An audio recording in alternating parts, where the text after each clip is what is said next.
Welcome to Watch Symposium. I'm Austin. All right, so what's new besides a lack of facial hair? Well, by the way, let's address that. It's getting hot here, and lip sweat is pretty tough to wipe away if you've got, a caterpillar on your lip. So, um, yeah. So no more 70s porn mustache, but oh well. There's always next winter. So.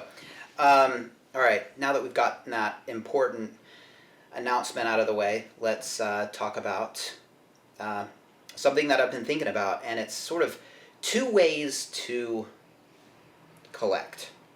Okay.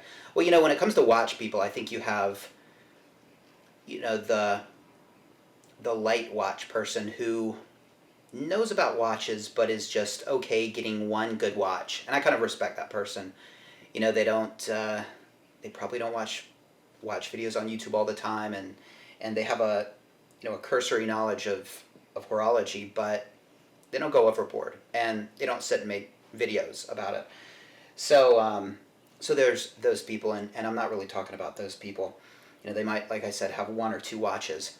Now, when it comes to quote collectors, and by the way, I don't even know if I really embrace that term. If somebody asked me what my hobbies were, I probably wouldn't mention the whole watch thing. It's sort of like, I feel like it's a personal pleasure, guilty pleasure maybe, of mine that I do.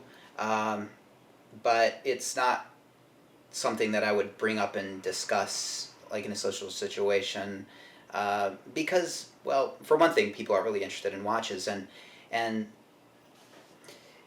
I don't know, there's this sort of luxury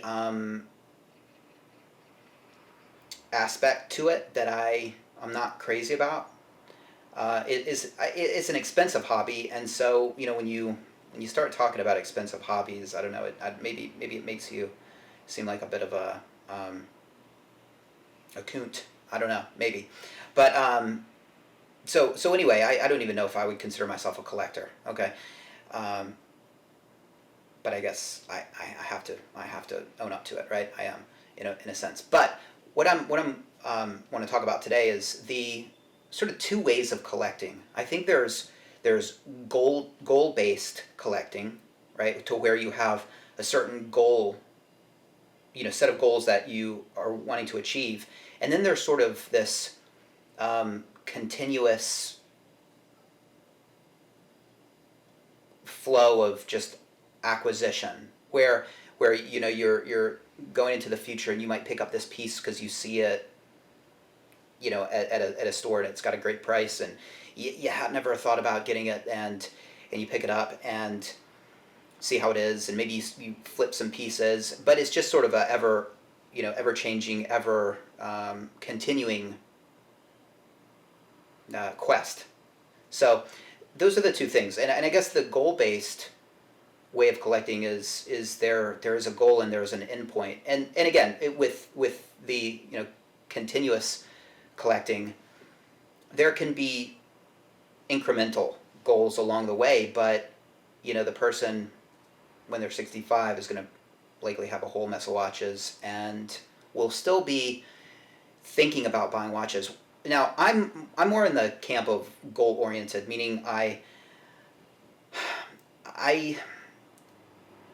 want to be content at 65, and I hope that I'm not going to be thinking about what next piece I need at 65.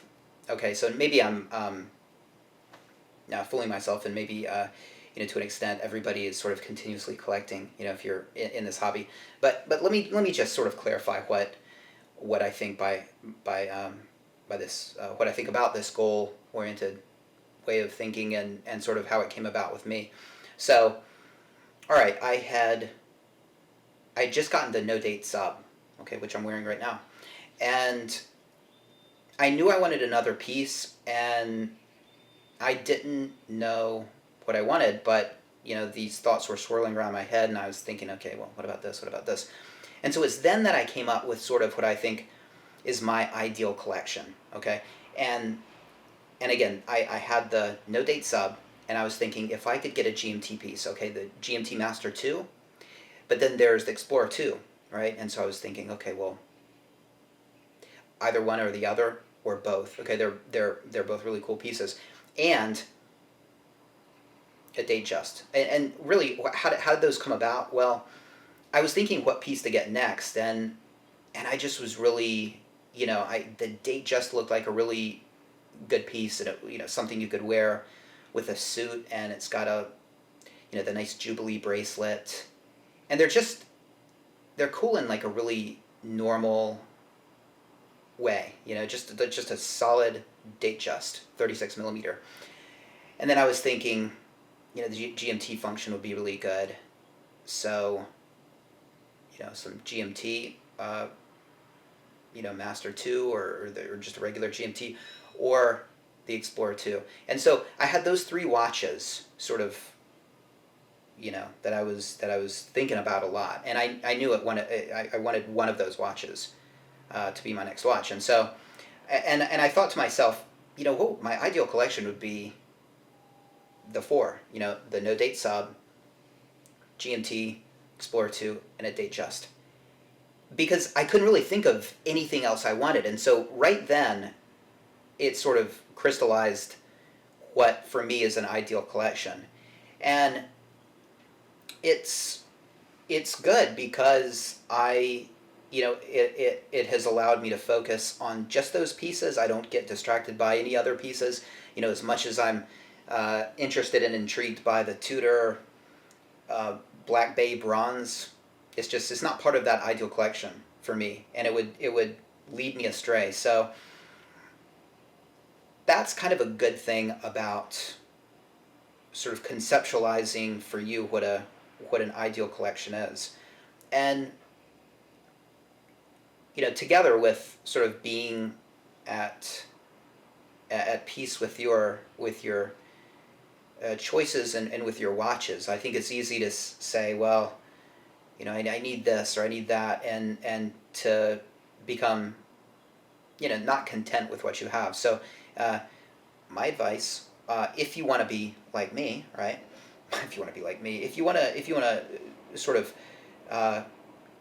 if you want to cap this horological endeavor at some point in your life, which I do. Okay, I don't want to be, like I said, I don't want to be doing this. I don't want to be buying pieces forever, and I want to keep it a manageable, small, tops 4 piece collection. It's good to sort of conceptualize what that collection is for you. Okay, and do it early on. You might have your sort of entry level mechanical watch, and you might think, okay, I'm gonna go and I'm gonna get some high end pieces. Well, think about it, right? Think about what for you would be the perfect collection, and if you can,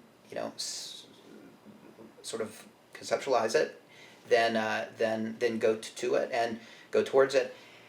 And if you achieve it, then well, I would consider that a time to retire and just enjoy your watches. Now, where am I now? Okay, so I have to add a Datejust, right, to make this ideal collection happen. And will I do it anytime soon? No. Okay, for a couple reasons. First of all, I've spent a lot of money on watches lately, and I just need to not do that. Okay, so I just this past couple years, I've spent enough on watches. We'll just leave it at that. And that's one reason. That's probably one of the main reasons. But a really legitimate reason is that when I get the Datejust, it's done. Okay, it's I will have gotten the collection that I wanted, and I'm out. All right, and that's the goal. And if I do that, then I mean I don't have that pleasure of sort of perusing Chrono 24 or checking out Datejust dials and think of which one I would like, which is nice, and it's sort of nice to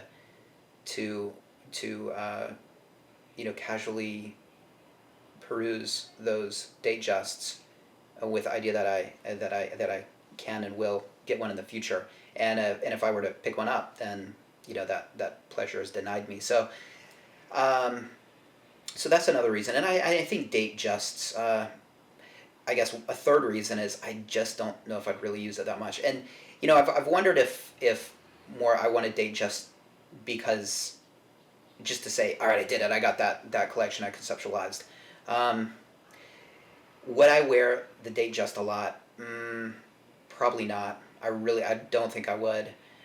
What am I interested in regards to the Datejust? Honestly, it's the Jubilee bracelet. Now, would I be better off maybe just getting a Jubilee bracelet for the GMT Master 2? I think that might be the way to go. All right. Now, something inside me says if you do that, you're dropping the ball, and you're quitting, and you're not committing to that ideal collection. But I don't want to get the Datejust and then not use it, or feel like I've got to get this damn thing wrist time because I just bought it. Um, so I might decide later on to say, okay, no Datejust, but something like a chronograph, right? A Daytona, if I could ever swing that. Um, Again, I'm just not much of a Daytona guy, right? The dials are a little bit busy for me. I don't think I'd use the function. But I tell you, the ceramic Daytonas, I don't even know what they're selling for, but big bucks probably. They're pretty cool. But anyway, so I feel like I have that fourth slot, and whether it's going to be a Datejust or not, we'll see. But that's open, and I like having it open because it makes it so I can um, be a part of this watch community from a I'm gonna buy a watch standpoint, right? Once you're out, it's like you can enjoy watches and appreciate them, but it's not the same as thinking, uh, you know, I'm going to and I can get something in the future. Now, let me just end by saying, what if I did decide that I wanted to get the Datejust and I got it and I'm out, as I say. I'm out. I've got my watches. I'm just content rotating them and wearing them. Uh, would would I in fact be content? And I think a lot of people would say no, you wouldn't. You would, you know, that ceramic Daytona would start looking good. And that seed would get in your head and you would start saying, well, I don't have a Daytona. So, and then all of a sudden the four-piece collection becomes a five-piece. And I think that is very possible. But I think you have to be, like I said, at peace and content with your collection. I think it's, there are always things to buy,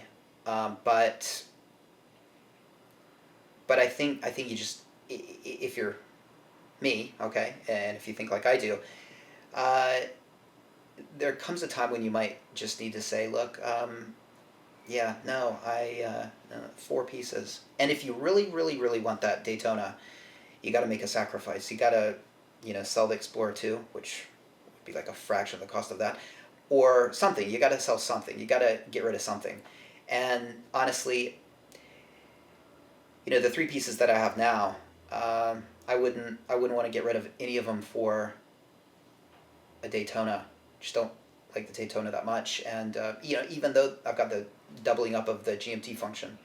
So, anyway, your ideal collection. I'm curious what it is. Now, mine, just to clarify, okay, is no date sub, GMT, Explorer 2, and this is sort of the I say the open space here. 90% sure it's a Datejust 36 millimeter, and I always change my opinion about the face color. White with Roman numerals appealed to me for a long time, but then I got the white face with the white dial with the Explorer 2. So right right as of now, the black dial is sort of taking my fancy. But again, down the road. Those are my four sort of pieces that make for my ideal collection, and I think I could be happy with those pretty much for the rest of my life. So, what about you? I'm curious what your ideal collection would be. And are you more of that sort of goal oriented collector, or are you more what I think it maybe, and I don't want to put words into his mouth, but I think Simon Crane might be more this way. He sort of goes with the flow, and he picks up things and he tries things, and I think he will be doing this forever. Um, Sorry, Simon, if I misrepresented your collecting philosophy, but are you more of this collector, and you just sort of go with the flow and get what you like and flip what you don't like, and and you'll be forever adding and selling and changing? Are you that kind of collector? So, thank you for watching. Take care. See you next time.